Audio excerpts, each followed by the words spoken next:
Europe वालों ने भारत को खोजने के चक्कर में अमेरिका को खोज डाला। यूरोप ने वहां पर कॉलोनी बसाई, फिर उन्हीं लोगों पर तरह तरह के टैक्स लगाए।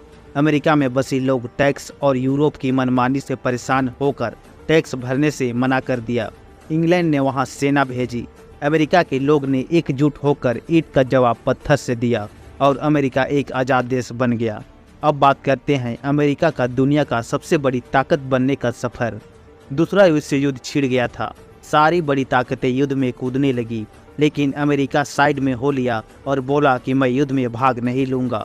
सारे ताकतवर देश जो युद्ध कर रहे थे कमज़ोर पे कमज़ोर पड़ते गए और अमेरिका उनसे हथियार का सौदा वगैरह करके अपनी ताकत बढ़ाता गया। हालांकि आखिरी में अमेरिका भी युद्ध में आया, लेकिन बिल्कुल आखिरी में आया जब दूसरा विश्व युद्ध खत्म होने के कगार पर था। ऐसे में युद्ध के अंत तक अमेरिका ही सबसे बड़ी ताकत बचा था, जिसका युद्ध में बहुत कम नुकसान हुआ। अमेरिका ने मौके का फ़ायदा उठाया और शांति बनाए रखने की बागडोर अपने हाथों में ले लिया और अपनी ताकत बनाए रखी। आज भी अमेरिका अपनी ताकत बनाए हुए है, बल से और छल से। द्वितीय विश्व युद्ध में यूएसए और सोवियत संघ के बीच उपजे कुछ कारणों से उसके बीच शीत युद्ध की शुरुआत हुई, जो लगभग 40 वर्षों तक चली। स्पेस टेक्नोलॉजी, बड़ी नौसेना, बड़ी एयरफोर्स की बदौलत वह शीत युद्ध जीत गया और अंततः सोवियत संघ कई देशों में टूटने के बाद यूनाइटेड स्टेट्स ऑफ अमेरिका एक ग्लोबल पावर के तौर पर सामने आया।